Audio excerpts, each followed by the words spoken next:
Welcome to the Atheist Witch Podcast, a bi-weekly podcast for witches or any curious minds to learn more about a non-theistic approach to witchcraft.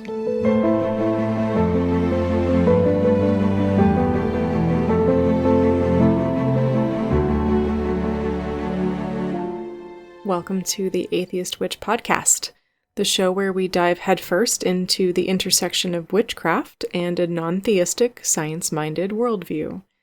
I'm your host, and today we're tackling a fascinating and incredibly versatile corner of the craft: runes, ogham, sigils, and all things magical writing.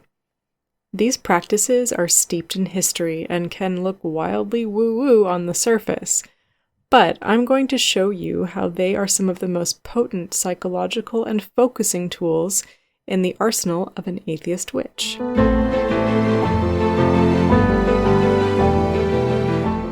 A quick note from my personal practice before we dive in. Like a lot of witches, I really enjoy autumn, and I tend to feel my most witchy during this liminal season.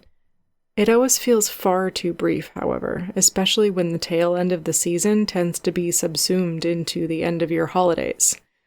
So I'm taking extra care this year to stop and smell the leaves, as it were. As the days shorten and we creep closer to Samhain, I'm also taking the opportunity to practice some shadow work, using a number of the tools and practices that we've discussed in the podcast to clear out some mental and emotional cobwebs. I always experience change at this time of year, and this year, I'm prepared for it. Let's dive into runes and ogham. These are more than just symbols.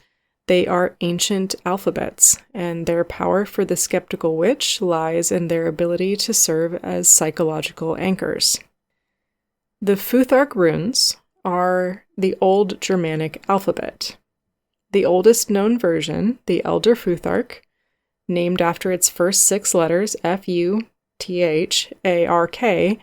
originated around the 1st or 2nd century AD among Germanic tribes in continental Europe.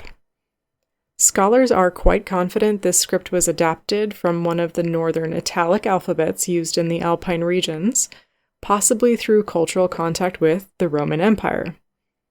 The reason for their unique angular and straight-line shapes is purely practical. They were designed to be carved or incised onto hard surfaces, like wood, bone, stone, or metal, where cutting horizontal lines across the grain would be difficult and could even splinter the material. The term rune itself comes from a Germanic root word meaning secret or mystery. The Elder Futhark contains 24 runes, and its structure is divided into 3 groups of 8, called etir, or in singular, et. The first et, called Freya's et, is generally associated with creation and primal forces. Heimdall's et, with challenges and human existence, and the third, Tyr's et, with spiritual and societal success. This organized structure, though not originally used for divination, is what makes it a perfect psychological tool. The vast majority of surviving runic inscriptions are simple memorial markers, personal names, or short phrases on objects. Now let's talk about the ogham. The ogham script is the earliest known writing system for the primitive Irish language. It's a later invention than the runes, with the earliest surviving inscriptions dating back to about the 4th century AD in Ireland and Irish settled areas of Britain. Ogham is visually striking, using a unique system of strokes or notches cut across a central line, often the edge or eris of a large stone slab. Like the runes, its original function was strictly epigraphic, recording names and lineage, and serving as territorial markers. The original ogham alphabet consisted of 20 primary characters called fedha, divided into 4 groups of 5 called acmi, meaning families or groups. The B group, or acme be, named after its first letter, be, is composed of 1 to 5 strokes on the right side of the stem line. The second group, acme hua, uses 1 to 5 strokes on the left. The third group, or M group, Acmamuin, uses 1 to 5 strokes running diagonally across the stem line. And the A group, or Acma Alum, named after its first letter, alum, uses 1 to 5 notches or short points on the stem line itself. And this group is the one that contains the vowels. Additional letters, called the forfeda, developed as the language evolved. So now there are between 20 and 25 fed. Many say that the Ogham letters are traditionally associated with trees, like Der for the oak or Be for the birch. However, only 6 letters originally referenced trees. Most of them were named for objects, places, and concepts, like Hua for fear or terror, or Tinne is a bar of metal.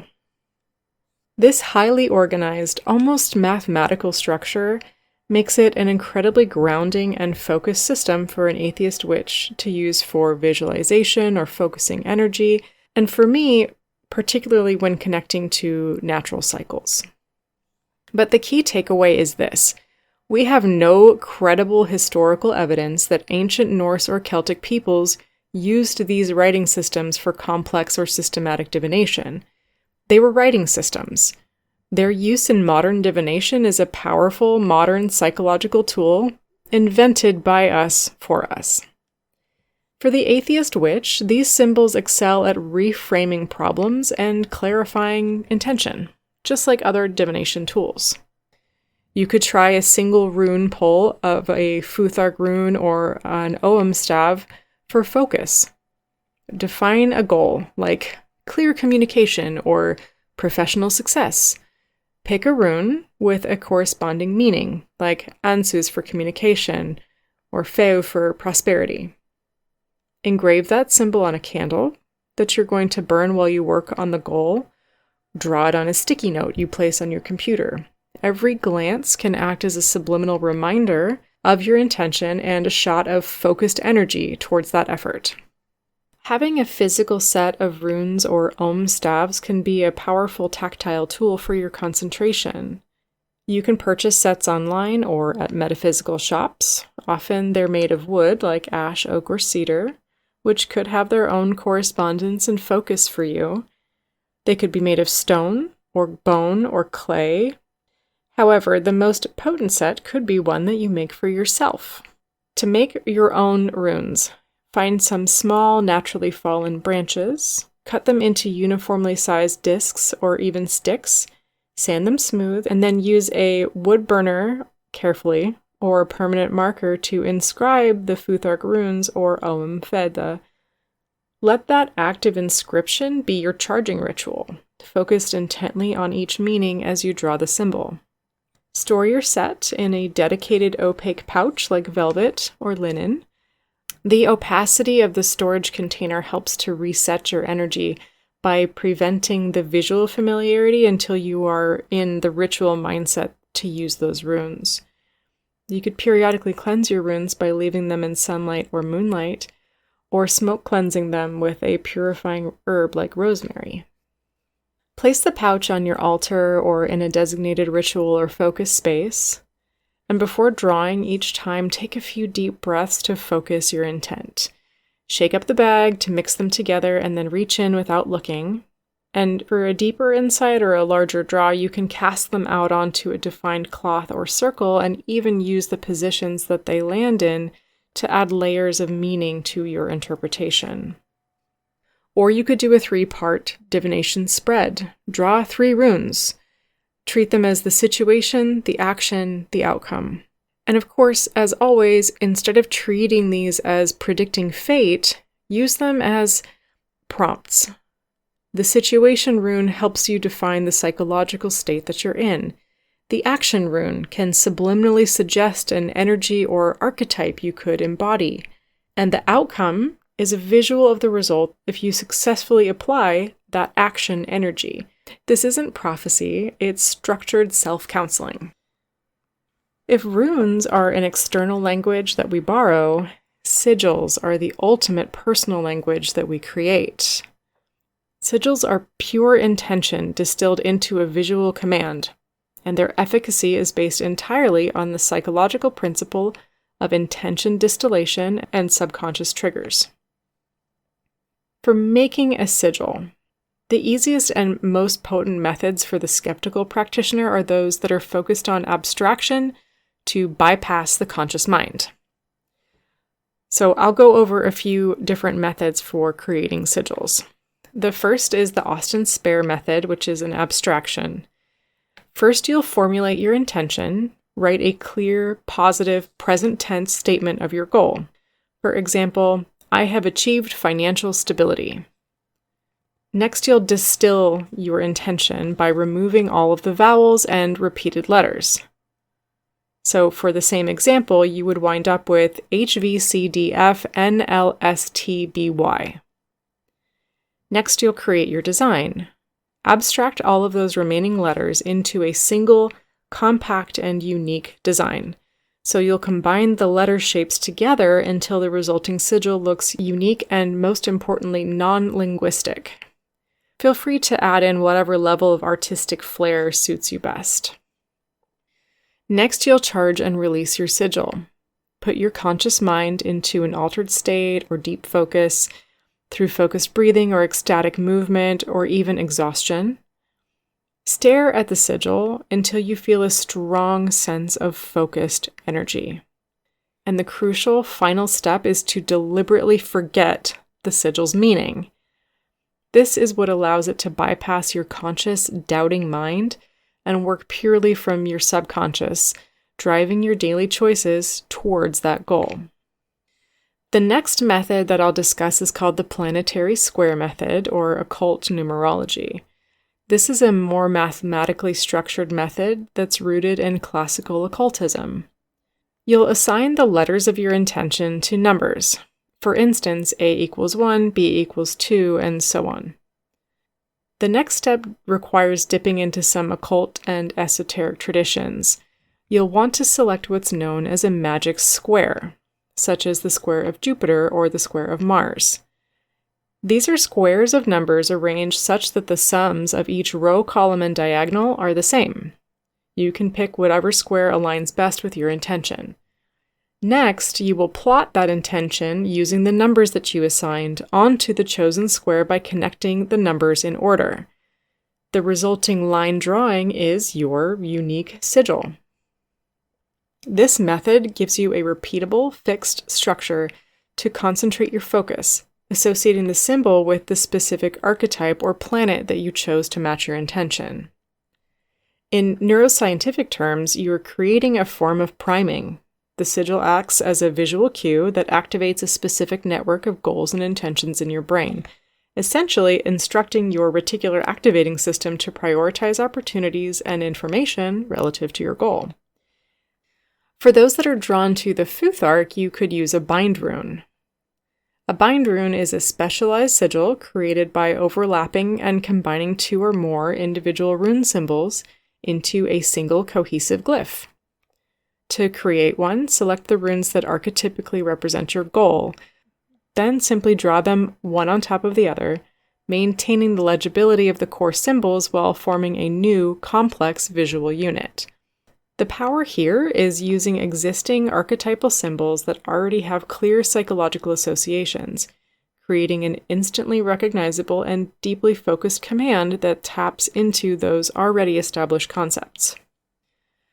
So here are some practical tips for how to use sigils. You could use them in temporary ways for short-term goals. Draw them onto the condensation of a mirror and let them evaporate with the water. Or use food coloring to draw them on rice paper and eat them. For longer-term goals, you could create a durable sigil on a piece of metal or clay and use it as a permanent talisman. You could use the power of repetition and write the sigil 100 times in your grimoire while focusing on the intent. The physical act of repetitive writing is a form of kinetic meditation. It powerfully embeds the design into your muscle memory and your subconscious. There's also the glance technique, or subconscious retention. Once you've charged and consciously forgotten your sigil, you don't need to forget it forever, you just have to stop obsessing over it. So the best way to do that is through the glance technique. You could draw the sigil on the inside of your wrist or on a business card, set it up as your phone background, and when you see it, Do not consciously recall its meaning. Instead, take a quick, sharp glance and then let the visual information register without engaging your analytical mind.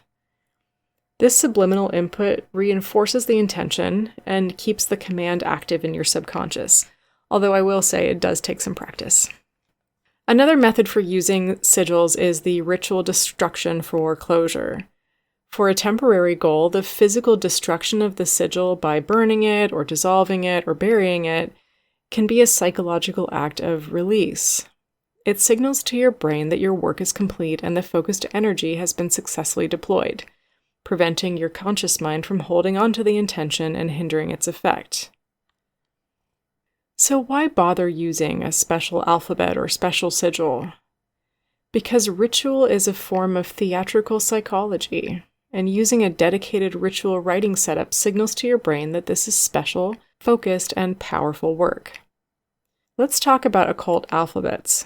Some witches like to use scripts like the Theban alphabet or Enochian. The Theban alphabet is sometimes called the witch's alphabet or the Runes of Honorius. It first appeared in the work of Johannes Trithemius in the 16th century, though it did gain wider fame through its inclusion in the 3 books of occult philosophy by Heinrich Cornelius Agrippa. It's a simple one-to-one cipher for the Latin alphabet, which makes it perfect for discrete journaling. Enochian, on the other hand, is a unique 21-letter alphabet with its own script and a complex grammatical structure. This is a much more complex system, and it's claimed to be the language of angels, developed by Elizabethan occultists Dr. John Dee and Edward Kelly in the late 16th century. It even includes its own alphabet grammar and specific tables called aethers. Now, as an atheist witch, I will strip away any celestial claims, but using these scripts is valuable because they create a layer of sacred encryption. Writing a spell or intention in a script only you understand immediately elevates that text beyond the mundane. It demands focus, it slows you down, and it separates that mundanity from the magical, thereby enhancing your focus and the psychological gravity of your intention. Now, what about your writing tools or your books? Your tool selection can be part of the magic. So perhaps you reserve a specific pen, maybe a beautiful fountain pen, and a special ink for magical work only. When you pick up that pen, your brain will instantly associate it with focused intention, not taxes or a to-do list. It's a physical anchor for your ritual mindset. Even your ink color can be a focus. Use a deep green ink for prosperity spells, red for vitality and courage, or black for banishing. The color itself doesn't have inherent power, as you know, but it does act as a vibrant sensory mnemonic, aligning your mind more fully with the purpose of your working. Never underestimate the power of sensory input to solidify a psychological intention. When writing a spell or intention, use a high-quality parchment or paper dedicated solely to this purpose. Write the intention out, sign it, and then ritually dispose of it. Again, you could burn, bury, or dissolve it. This is a physical commitment. The process of creating and then physically releasing your intention is a potent way to signal to your brain that the task is finished and that the energy has been sent towards your subconscious goal. Before we wrap up today, I wanted to give you a challenge to integrate this practice into your life. Try to create one focus sigil for a goal you truly want to achieve. Use one of the techniques we discussed. Charge it, destroy the original paper, and use the glance technique every day. Write the experience in your journal and describe how it felt. And if you want to, reach out to me and let me know how it went.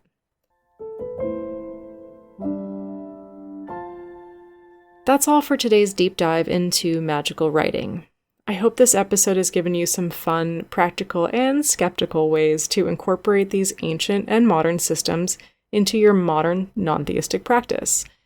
Why not try dedicating a new journal and quill just for your intentions, or perhaps create a personal sigil to anchor your greatest ambition? Join me in 2 weeks for our next episode where we'll be exploring ancestor work. I'll be discussing how to honor and connect with your biological and intellectual lineage without assuming that they're hanging out as literal spirits. As always, if you enjoyed this episode, please like, subscribe, or leave a review wherever you listen to podcasts. You can also follow or message me on Instagram at @anatheistwitch, or email your questions and comments to anatheistwitch@gmail.com. Thank you for listening, and until next time, keep questioning, keep exploring, and keep making your own magic.